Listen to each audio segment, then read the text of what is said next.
The next point, which is talking about diet and food and hunger. When you are experiencing bloat and then you eat and it like helps, but do you find that you have higher levels of hunger? I'm not as hungry when I am super bloated, but I will be more hungry depending on where I am in my cycle. Lots of personal information in this video.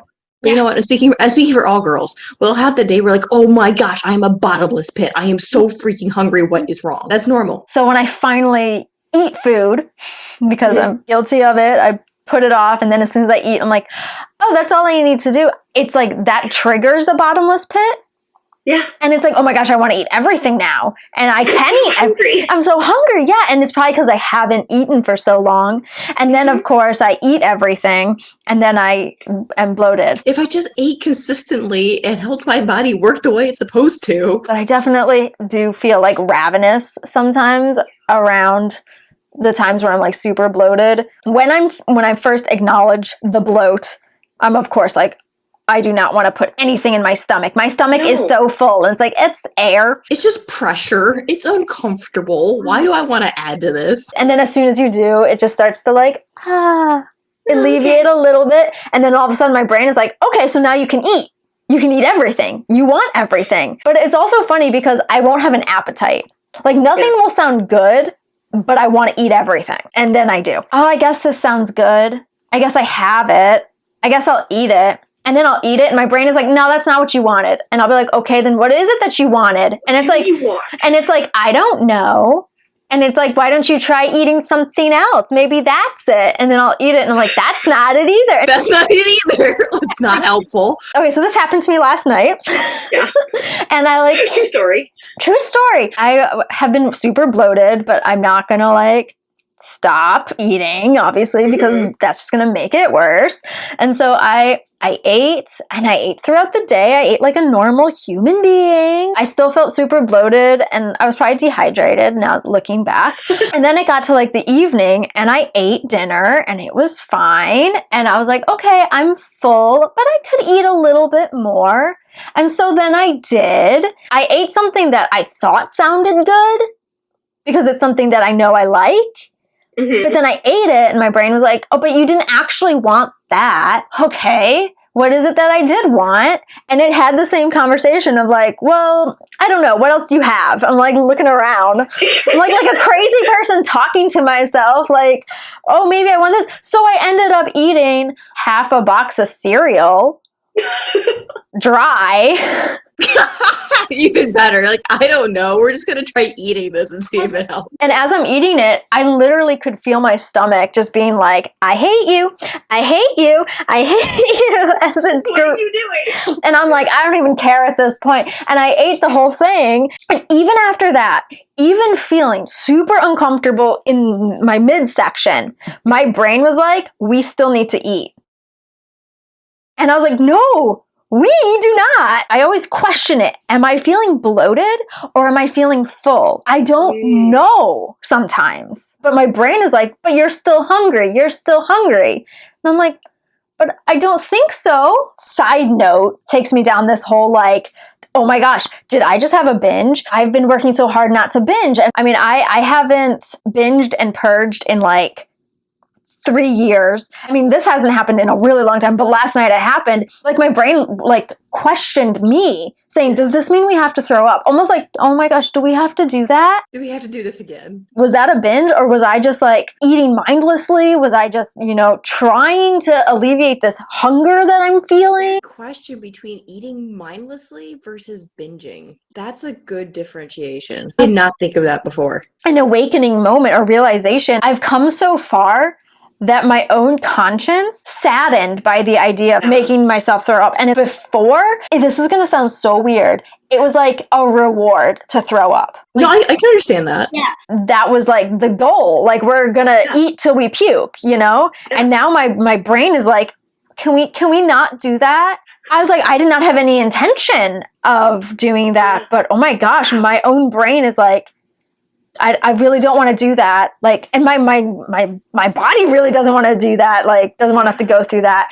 But it was like, whoa. So was that realization last night enlightening, or was it scary in a way? Both. Some of my realizations that I have through recovery are scary. That makes me trying to put myself in that position. Like, that would scare me. Of like, this is a bad behavior that I don't want to go back to, but I'm thinking about it. It scares me mostly because I was capable of such horrid behavior to myself. I don't want to do that anymore. When I was trying really hard to recover from bulimia, and as I'm puking, I'm like, I don't want to do this. I don't want to do this. But like, it's like, but you have to. Yeah. And now it's like, I don't want to have to do anything like that. And it's scary to look back. I did that. I did that so much. Did all these crazy, horrible things. I get to, deal with the consequences now of it. Yeah, I have a lot of like medical issues a result of those detrimental behaviors. Could have avoided so much if I had just taken care of myself better then. Hindsight's 2020, but can't go back now. But like, even just realizing that, it's scary. That's hard. It's got to be hard. I always try to see the good in everybody else. And it's scary when you realize people are capable of such evil. It's scary to realize I'm capable of doing things because I did those things. Well, because you can't point the finger away anymore. Just pointing at you. I hear people who are still blaming someone else. You can't blame anybody else for your own actions. No one was standing behind me with a gun to my head saying, eat, throw up. No one did that. No one told me that, like, you need to eat 300 calories a day and that's it. Like, no one forced me to do that. This person blamed me because they might have been an influence. Yes. But like you said, you're the only one responsible for actions you've committed against yourself because you allowed that and you encouraged that to happen. And it's, again, some of that harsh truth, that tough love that you have to give to yourself and be like, yeah, I messed up. I messed up big, but you can change it. But it's such a big deal that you realize that and that you own it. That you really own it. You're like, hey, you know what? I did do that, but I'm going to act on it in a good way. I'm going to move forward. That's a huge step. The tough love that you have to show yourself is sometimes scary. And it's hard to handle sometimes. And it's like, but it'd be so much easier to blame everybody else. Yeah, it would be easier. It'd be so much easier if you could. It's way easier. So easy. But guess what? When you were blaming everybody else, you were sick. You weren't doing anything about it. Realizations can be really motivational and eye-opening and really good, and they are all really good. But something that is good can also be scary. So that was last night. Cool. You're here today. There might be a relationship between this particular food and I'm now dehydrated, or now I'm bloated, or I feel like this, or I'm gassy, or I'm cramping, or whatever it is. And then I have to also be okay with the idea that I might not be those things the next time I eat it. It's going to be random. It's going to be weird. And it's all about just being okay with like possibility. And that's scary. That's hard to open yourself up to different possibilities, like you said. And I can see how it would be easier to control it and restrict it to, I'm going to eat this food today or within this calorie range because I know how my body responds. But do you really? Right. But do we really know how our body responds? It's not going to be happy about it. No. It's going to let you know. I only know like the basics of FODMAP, and you kind of went over the basics of it. Is there anything like more in depth, more than just like, here's this group of food, here's this group of food? It can be, yeah. I would definitely want to check my own information, check my resources. If you really want to get into the science of it, you can literally Google research studies on FODMAP, evidence of FODMAP, guidelines, diet, whatever. These nutrition guidelines are based on the types of sugar these different foods contain. And it's a big fancy name that I'm not going to try to pronounce right now because I'm going to goof it up. But yeah, we can definitely come back to this topic, but that is the premise of the FODMAP diet, is that there is a certain sugar contained in these certain food groups that can irritate your gut. Is that why a lot of fruits can sometimes be in the red zone? Yeah, like mangoes. the other day, I had a whole mango at breakfast, and by lunch, I'm like, oh my gosh, I feel terrible. I'm like, oh, that's why. Probably wasn't supposed to eat all that. That could explain why I have this like horrible reaction to watermelon. That is actually one of the foods on there. Because it is such a high sugar content in general and it has this specific sugar, yeah, because I'll eat like, yes, it's summer, I'll load up on watermelon, and I'm like, Yeah. I thought it was mostly water. Well, it is, but I used to have like half a watermelon. This was back when I was following a specific YouTuber who I like to talk about from time to time. Who she's a big fan of fruit, but I used to follow her diet guidelines, and this was also back when all my videos were about veganism. Yay! But I used to eat like half a watermelon, not personal size, like a big size, in the morning. Probably didn't go so hot for you. I ate like this half a watermelon, like scooped it out, ate the whole thing, and I'm done. This is first thing that I'm eating in the day. I didn't eat for the rest of the day. I felt so horrible. Why is this happening? It's watermelon. I am definitely pro-vegan, pro-vegetarian, because these are healthy lifestyles. But when you have issues like these, whatever gut issue you have, it makes it really difficult. Because then you have influencers like you're mentioning, we're like, eat this is really good, or eat that. So you're trying to follow someone else's advice, and it's not working for you. And then you get frustrated. Then you blame yourself. And it's just a whole nasty, bad cycle. A lot of people talk about with diets, like weight loss diets, or diet, whatever the diet is for, or fad diets and stuff like that. I feel like a lot of people are like, it's never the diet's fault. Like the diet is perfect. And this particular influencer preaches that her diet is perfect. Like hers is Who says this? She does. And her whole premise is that we're humans are meant to eat pretty much 100% fruit. I would not make it. I'm sorry. I'm over here saying, not this human. Am I the exception to the rule? We've got 2 exceptions to the rule here. I have legitimately tried to be vegetarian. I've tried being vegan, and my body, it just can't do it. Like I gotta have the lean protein. I can't do like real high fatty proteins, but I gotta have the lean protein in it. So excuse you, Miss Fruit Person.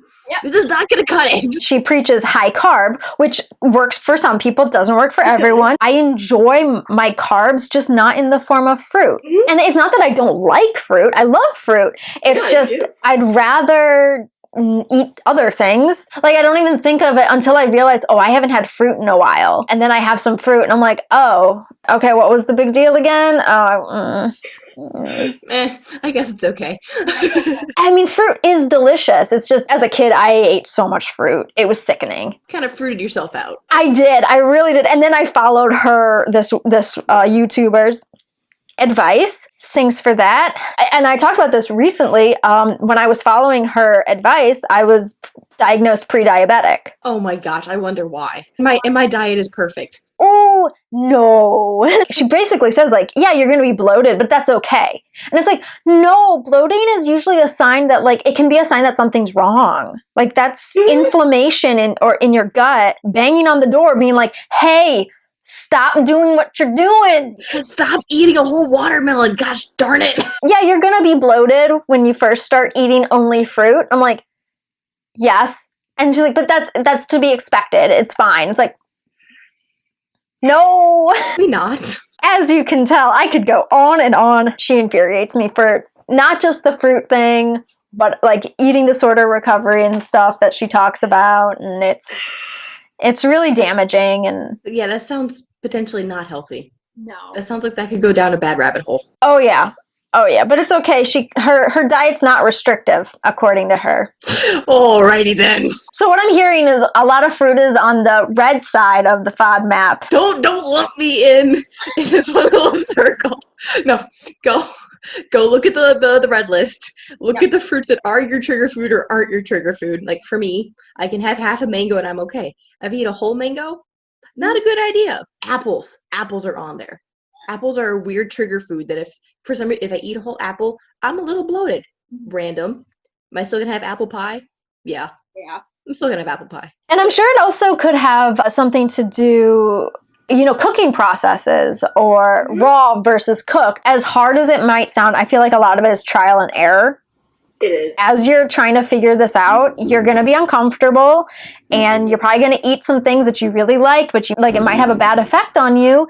And you need to be okay with maybe never having that again or having less of it. It's a big deal is honestly just have less of it. My own big rule using FODMAP is I've recently been, I guess not recent, if it's been a year and a half, I've been gluten-free for a year and a half, but I will still eat bites of my husband's pizza or cookies or cake, but realize have like 3 small bites. You got to limit it. You can enjoy it, but if you go overboard, there's going to be a price to pay. Yeah. So it's just safer to have a couple bites and move on. I'm now realizing like that particular ice cream that I had, I'm really bad at not eating the whole pint. It's really hard for me. It's the perfect size. Anyway, and I really wasn't planning on eating the whole thing this past time. It just kind of happened. I have to stop myself before eating something. This has been a problem food in the past. We have 3 options. We don't eat it at all. We eat maybe half of the amount we want to. We just eat like a smaller amount. Or something is going to happen. Is it worth it? And honestly, sometimes, this is going to sound strange, sometimes I will say to myself, I know I'm going to feel like shit. I want it and I'm going to enjoy it. With this particular ice cream, the flavor, it's so good. It's so delicious. Okay. It's the oat milk s'mores. Okay, I'm gonna have to go get this now because I really want to try it. Highly recommend it. Not a sponsor, I wish. Going forward, of course, the goal is to not eat the whole thing. Obviously, savor it over the course of a few days. I always say I'm going to do that. It doesn't always happen. Sometimes it does. But I need to be, I need to have a conversation with myself. Is it worth it to be bloated for the next 3 to 4 days because you're going to eat the whole pint? And honestly, when it comes to ice cream, I'll eat it. I'll say no. I won't say no. Full knowledge, it's going to be bad. I'm never going to eat that ice cream again. And guess what? I ate it again. I keep tripping and falling face first into this pint of ice cream. I just ate all of it in one bite. I don't know what happened.